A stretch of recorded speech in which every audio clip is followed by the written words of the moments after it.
Lily's wish. The steel skeleton of the office tower jabbed at the darkening sky. Leo muscled a beam into place, the winch's complaint a metallic counterpoint to the drumbeat in his chest. Another double shift. His back protested with a deep throb, an unwelcome companion like the worry lines fanning from his eyes. Lily's bright image flickered in his mind, a small sun against the encroaching shadows. Balloons, Daddy? Mountains of balloons. A birthday bash, he'd vowed, not just a rushed cake and warbled song. 7 years. A blink since he'd cradled her, a fragile hope, and now he felt adrift. Maxwell, get it done or get out of the way. Johnson's voice, rough as sandpaper, ripped through the air. Leo's jaw tightened. He heaved, steel grinding against his gloved hands. This job was a lifeline. Failure wasn't an option. Later, under a sky bleeding hues of violet and regret, Leo gripped the wheel of his battered pickup.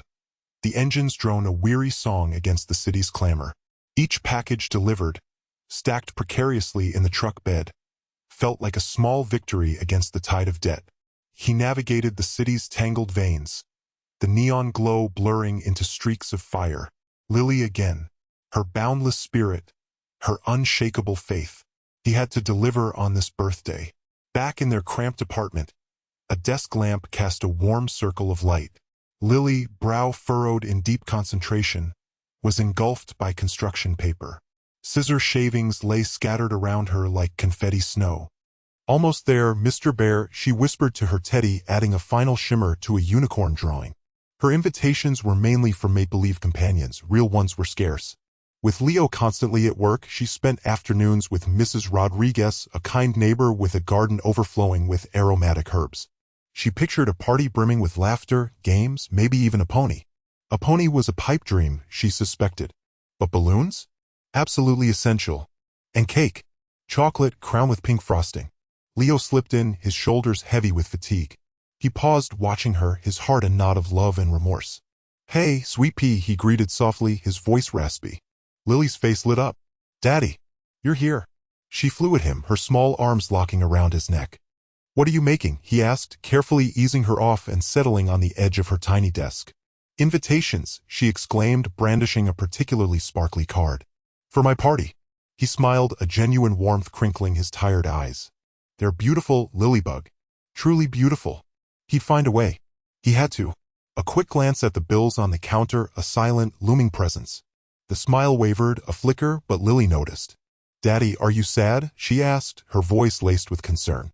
He summoned another smile. Just tired, Peanut. He drew her close, burying his face in her silken hair. Your birthday will be incredible, Lily. I promise. All he needed was a miracle. A cry in the wild. The wind whipped at Leo's worn jacket, tasting of salt and damp earth. He pulled the collar higher, welcoming the sting on his cheeks. Up here, overlooking the churning gray sea, the city felt a million miles away, and the weight of his unpaid bills, Lily's relentless cough, and the gnawing loneliness in his gut momentarily lessened. He'd taken the afternoon off, something he rarely allowed himself, telling Mrs. Henderson at the diner that he had a doctor's appointment. A lie, but a necessary one. Lily deserved a father who wasn't perpetually teetering on the edge of exhaustion. The path, a narrow ribbon of dirt clinging to the cliff face, was treacherous. Loose stones skittered under his worn hiking boots with every step. He usually stuck to the well-trodden forest trails, but today, the raw, untamed beauty of the coast called to him. He paused at a particularly dramatic overhang, the wind roaring in his ears, and gazed out at the endless horizon. For a few precious seconds, he felt free. Not Leo Maxwell, struggling single dad, but simply a man breathing in the wildness of the world. Then he heard it. Faint, almost swallowed by the wind, but undeniably there. A cry. Leo held his breath, his muscles tensing. He scanned the rocks below, his gaze sweeping the jagged coastline. Another cry, weaker this time, carried on a gust of wind. It sounded young. Definitely a woman. He moved cautiously towards the edge, his heart hammering against his ribs. The ground crumbled beneath his feet, sending a shower of pebbles tumbling down the cliff face. He gripped a gnarled bush, its roots clinging precariously to the soil, and peered over. About 30 feet down, clinging to a narrow ledge, was a figure. Dark hair plastered to her face, one arm wrapped tightly around a stunted tree, the other waving weakly. Her voice, barely audible above the crashing waves, pleaded, "Help, please, I'm slipping." Leo's mind raced. He had no rope, no climbing gear, just his wits and a desperate surge of adrenaline. He couldn't leave her there. He wouldn't. Lily deserved a father who acted, who helped, who didn't hesitate. He took a deep breath, the salty air stinging his lungs. "Hold on," he shouted, his voice cracking with the effort. "I'm coming down." The cliff's edge. A lonesome wind keened, pulling at Leo's worn jacket as he made his way along the overgrown path. Lily had been promised seashells, but the leaden sky portended a squall, and the strand lay empty. The familiar throb in his lower back was a constant companion, a memento of years wrestling with corroded pipes and backed-up drains. Then, a sudden splash of vibrant color snagged his attention, a crimson scarf caught on a stunted bush stubbornly clinging to the cliff's brink. Curiosity, sharper than caution, propelled Leo forward. He peered over the edge, his breath catching. 20 feet below, a woman was plastered against the rock face, her fingers a vice on a meager ledge. Untamed fear twisted her features. The gale clawed at her dark hair, veiling her expression. "Hello? Can you hear me?" Leo shouted, the wind stealing his words. He strained to assess her situation. Conscious, yes, but her grip looked precarious. One wrong move. His gaze darted around. No rope in sight, no sturdy branches for leverage. Just the unyielding rock and the howling wind. He needed to be quick. "Hold tight. I'm coming down," he bellowed, hoping it carried. Leo sized up the cliff, his practiced plumber's hands instinctively mapping the stone's contours. Sandstone, he recognized, brittle, prone to shattering. This would require care. Youthful memories flickered, climbs attempted before Lily, before the relentless spills, before the nagging anxieties. He recalled the rock's texture, the subtle balance shifts, the precise foot placement. He located a section a few feet left that seemed relatively firm. Grounding himself, he knelt and eased himself over the edge, testing the stability with each descent. A rain of pebbles and loose earth plummeted into the churning water below. "I'm Leo," he projected, his voice taut. "What's your name?" He needed to keep her present, engaged. "Sarah," she rasped, her voice swallowed by the wind's fury. Leo edged down, his callous fingers finding purchase in slim fissures. The wind hammered him, threatening to tear him loose. He ignored the sharp protest in his shoulder, the insistent pulse in his back. He had to reach her. He simply had to. Now he could see her more clearly. Her knuckles were bone white, her face ashen. He was near enough to glimpse the intelligence blazing in her eyes, even through the panic. Eyes that looked intimately acquainted with command, now dilated with something close to desperation. "Almost there," he murmured, more to himself than to her. Reaching for a hold, his fingers brushed against flaky shale. He paused, inhaled deeply, and redistributed his weight, relying on instinct. The shale held. For the moment. A hero's rescue. Leo scanned the cliff face, his heart hammering against his ribs. The wind howled like a banshee, whipping his hair across his face and threatening to tear him from his precarious perch. Rain slicked the already treacherous rocks. Sarah was clinging desperately to a gnarled tree root, her face pale and etched with fear. "Sarah, can you hear me?" he yelled, his voice barely audible above the storm. "Leo, help!" Her voice was thin and reedy, laced with panic. He took a deep breath, forcing down the rising tide of fear. He hadn't climbed anything this challenging in years, not since before Lily. But he had to. He had to get to her. "I'm coming down. Just hold on." Carefully, deliberately, he began his descent. Each handhold was tested, each foothold a calculated risk. The rock was cold and unforgiving beneath his calloused fingers. He ignored the stinging rain and the gnawing ache in his muscles, focusing only on Sarah. He reached her, his boots scrabbling for purchase on the slick rock just inches below her trembling hands. Her eyes, wide and dark, locked onto his. "I've got you," he said, his voice surprisingly steady. "We're going to get you out of here." He pulled the rope he'd brought from his truck, the same rope he used to secure Lily's swing set. It felt absurdly inadequate for the task, but it was all he had. He worked quickly, fashioning a makeshift harness around her waist, double-knotting the rope with practiced ease. "This will help. It's not perfect, but it'll give you something to hold on to besides that root." She nodded, her teeth chattering. "Thank you," she whispered, her voice barely a breath. "All right, listen carefully. I'm going to climb back up. I need you to stay calm and follow my instructions. Can you do that?" She swallowed hard, her gaze fixed on his. "Yes, I can." Leo began to climb, testing the rope with each upward movement. When he reached the top, he anchored himself firmly and took up the slack. The rope grew taut. "Okay, Sarah, I'm pulling." "Slowly. Can you feel it?" "Yes," she gasped. Inch by agonizing inch, he hauled her upward. The wind buffeted them mercilessly, trying to rip her from his grasp. The rope bit into his hands, raw and painful. His muscles screamed in protest. He gritted his teeth, focusing on the rhythm of the pull, the feel of the rope, the sound of Sarah's ragged breathing below. Finally, after what felt like an eternity, he saw her hands reach the top. He grabbed them, his grip tight and secure, and pulled her the rest of the way. She collapsed onto the muddy ground, shivering uncontrollably. He knelt beside her, his own body trembling with exhaustion and relief. "You're safe now," he said, his voice hoarse. Sarah pushed herself up, her eyes fixed on him. Rain plastered her hair to her face, but he could still see the raw emotion in her gaze. "You saved me," she said, her voice thick with gratitude. "You risked your life for me." Secrets and gratitude. Sarah's hand trembled as she reached for Leo's. Her grip was surprisingly strong, her fingers cool against his calloused palm. I don't know how to thank you, Mr. Maxwell. You saved my life. I owe you everything." Her voice, usually clipped and precise, wavered with an emotion Leo couldn't quite place. Fear, perhaps?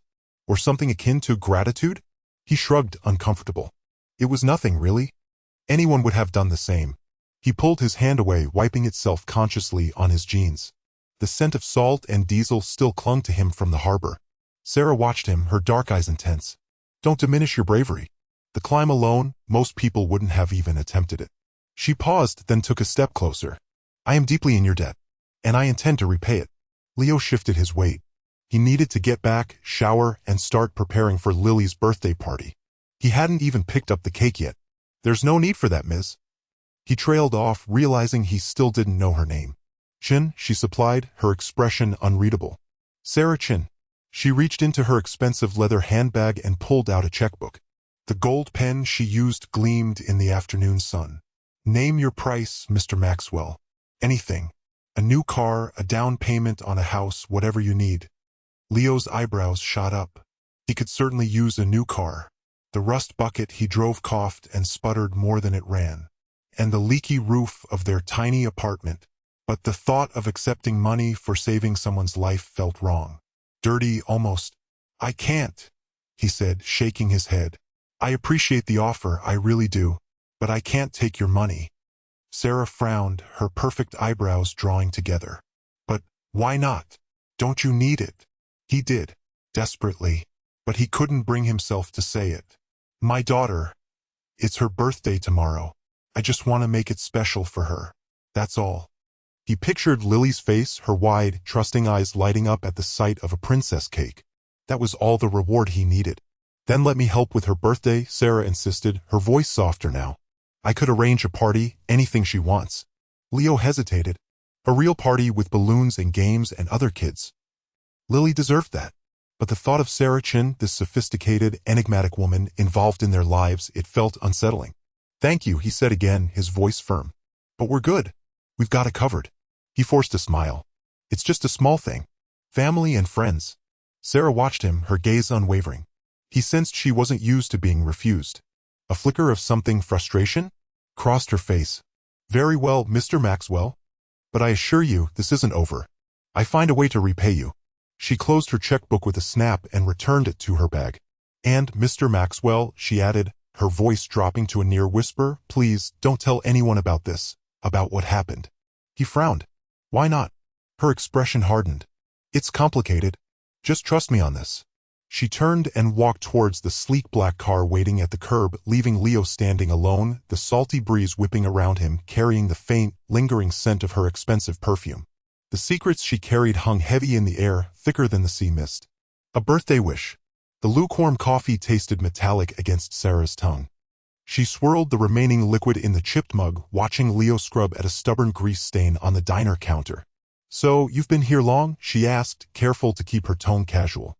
Leo grunted, his brow furrowed in concentration. "Long enough. Family business, you know?" He finally conquered the stain and wiped his hands on his apron. "Keeps the lights on most of the time." Sarah leaned forward slightly. "Family business. Just you." He hesitated, a shadow crossing his face. "Just me and Lily. My daughter." He brightened a little. "She's turning 8 next week." 8? That's a big one. Any plans?" Sarah asked, picturing Lily's bright eyes from their brief encounter at the cliff. Leo sighed, the sound heavy with unspoken worries. "Hoping to, yeah. Just, things are a little tight right now." He avoided her gaze, busying himself rearranging sugar packets. "Trying to figure out what I can swing." Sarah's mind raced.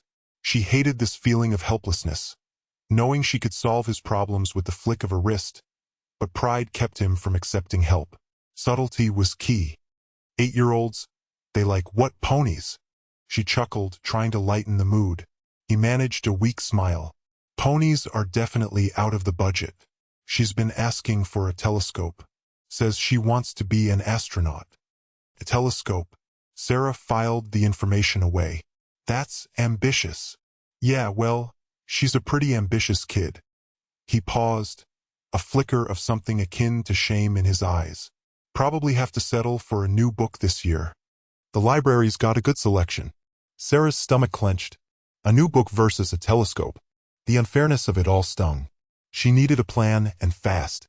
She finished her coffee, the metallic taste now amplified by a growing sense of urgency. I should probably get going, she said, pushing herself away from the counter.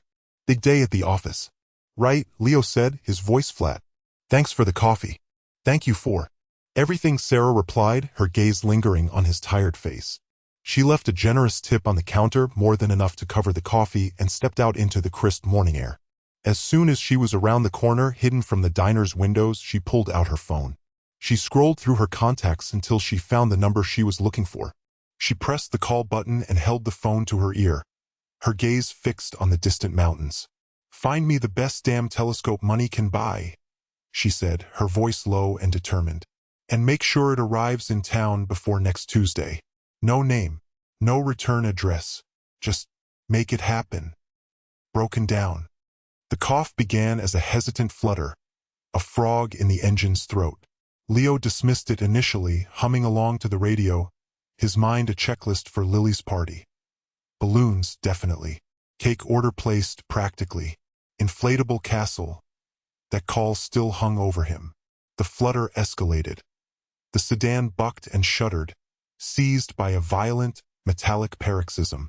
Leo's grip on the wheel tightened, knuckles bone white. No, please, not today. He eased his foot off the gas, hoping to coax the ailing machine. Instead, it seemed to enrage it. With one final, convulsive jerk, the vehicle gave up the ghost, the steering locking as the engine sputtered and died. He wrestled the dead weight onto the shoulder. The acrid stench of burning oil filled the air. The hood sprang open with a rusty shriek, revealing a mechanical nightmare. The engine compartment appeared a grimy labyrinth of hoses like thick, sluggish vipers. Leo's automotive knowledge extended barely beyond inflating tires and jump-starting dead batteries. He checked the oil, a desolate wasteland. Terrific. He'd been meaning to add some for weeks. But then Lily needed new shoes, and Mr. Snuggles had racked up a hefty vet bill after his unfortunate yarn-eating incident. Leo muttered a curse. This wasn't merely an inconvenience, it was a full-blown crisis. A glance at his watch confirmed the obvious, he was already pushing it. Missing work wasn't an option, especially with Lily's birthday looming like a joyful yet expensive horizon.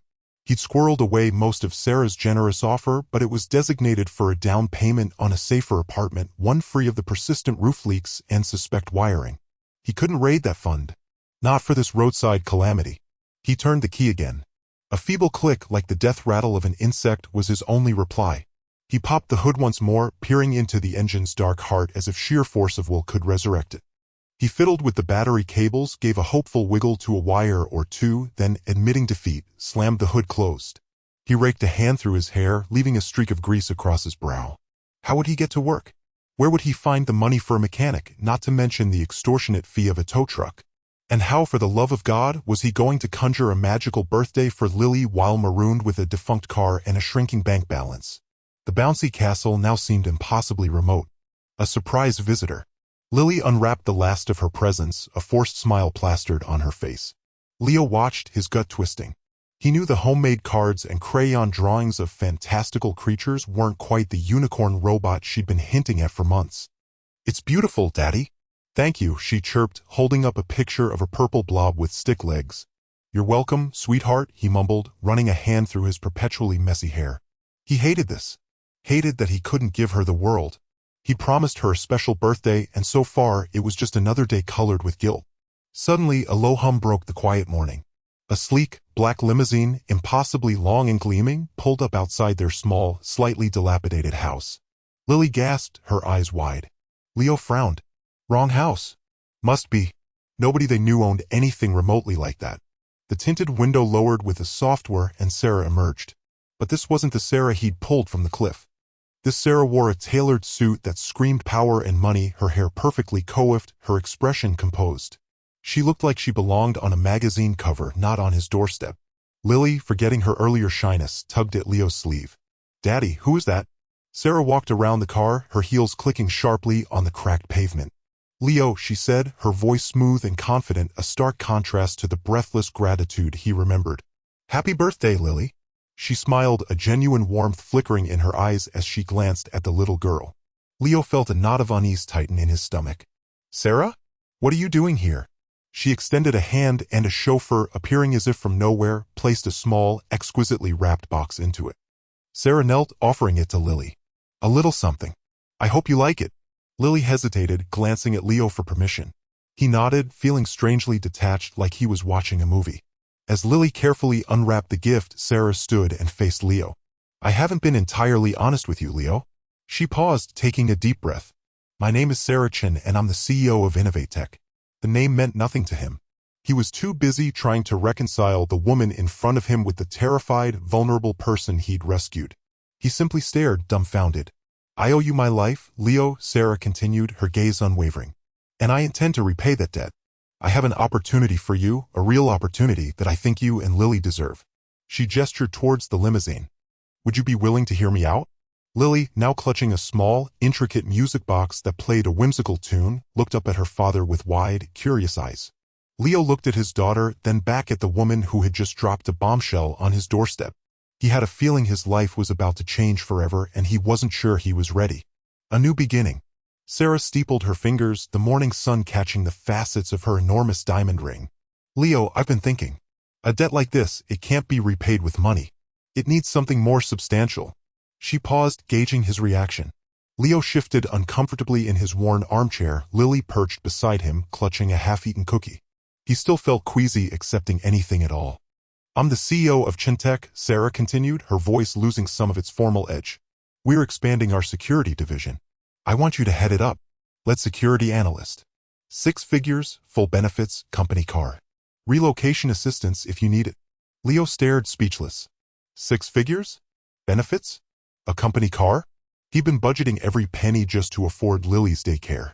This was impossible. He looked at Lily, her bright eyes wide with curiosity. He couldn't screw this up. Sarah, I don't know what to say.